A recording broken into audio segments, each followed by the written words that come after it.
Hello everybody and welcome to Sterling Systems Tech Tip of the Month for August 2013. We will be showing you today the door schedule command for AutoCAD Architecture. This door schedule command will also work for AutoCAD 2014 as well. The scheduling command for doors also is available for windows and rooms. I'll be showing you the door schedule today, and we'll start off with a typical floor plan as you can see in front of you. I've drawn several walls and interior walls as well as interior doors and exterior door. The first step that you'll need to take is to, of course, draw your plan and go to your Annotate tab at the top and then hit your door schedule. This also gives you two options to hit. One is a project based and a door schedule. The project based, if you have, say, several different floors and you have your drawing set up in your project browser, it will select those drawings and select everything from those drawings, so you don't have to go through and select the way that I'm fixing to for the door schedule. So right now it's going to be a simple door schedule, not too involved. So we're going to do a door schedule. Your next step is going to be selecting all the doors, and you can select multiple windows at the same time if you need to.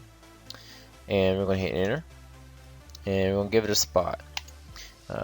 Depending on how small or large I want, I can guide that at this point in time. I can also hit enter for a default setting, which is what I'm going to do today. As you can see, the door schedule comes in all nice and clean.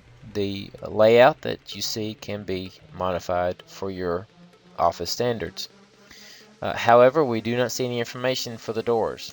That's because it needs to be populated.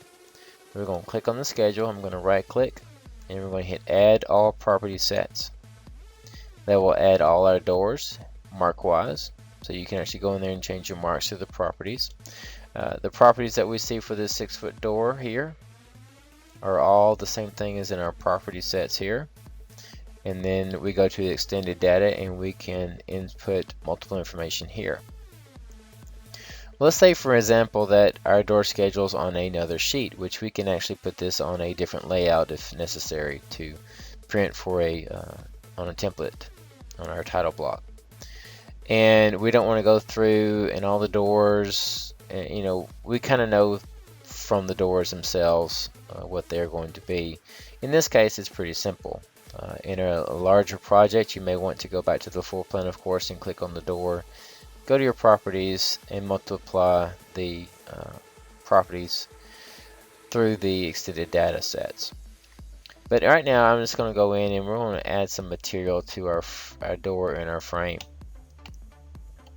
So let's just say I want to change the door material for the door number 6. In order to do that, we'll click on it, right click and hit edit table cell. I'm going to click on door number 6 material. It's going to pop up with a question letting you know that if you change this, it could affect other cells. We're going to continue. And that material is going to be hollow metal. And let's go ahead and change our frame material. That's going to be hollow metal as well. And as you can see, there's many other details that we could put in here. If you have a detail on another sheet, you can put that call out here as well. So I'm going to hit OK.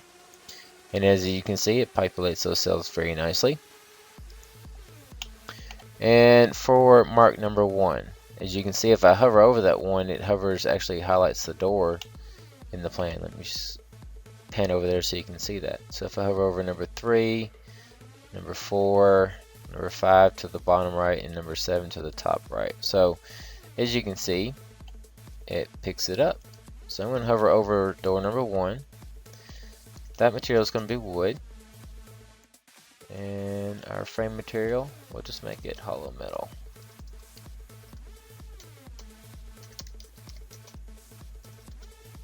Get my fingers working correctly here. Be good. Okay. As you can see, it populates just all the information for that one door. I did not have to go through and pick each separate one. And if I remind you, this does work for windows and room schedules as well. Okay, so we're done for the most part. We've got our start of the door and frame schedule, but we come back later in the project and we've added some doors. So let's show an example of that. I'm going to right click that and add selected so I can add another door in here. And we're going to put a couple of doors here.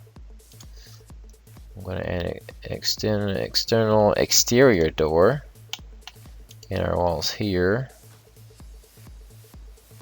Put one there and one there. Okay, so we've done that. We're a couple of days, maybe a week down the road, and nobody's updated the door schedule. You'll see that there's a line across the door schedule saying that it has needing updating. So what we'll do is right click and we're going to add property sets. Well, that doesn't really do anything, but the line's gone. So you have to be careful which one you select. So we're going to right click on it again and we're going to hit selection and we're going to add, we're going to add all the doors that we added. And this is a manual process where you'll have to go back to the plan and add the doors that you did. So as you can see, I just copied everything, selected everything again. That way I don't know which one I've added, so that way I cover it all.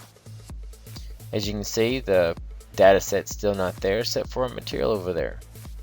So I'm going to click on it again and I'm going to hit add all property sets. So that'll populate my mark and my width, height, and thickness for the doors. As you can see, the external doors are still missing their material and the frame material. That's because they weren't there to begin with. So what did we do last time? We right clicked on it. We hit edit table cell. We hit yes to that. And then we follow through with our materials. So as you can see, this can become very, very easy to do, especially if you have many doors and windows, as most projects do. A lot of projects have, very few, so this would be handy for either case. And I do want to remind you again, as I stated earlier, you do have the options for window and room schedules to be done the same way. So without further ado and spending most of your time, I would like to thank you for seeing the video and welcome any comments or suggestions that you may have. Please leave them in the blog comments. That would be great. And today that will be all, and have a good day.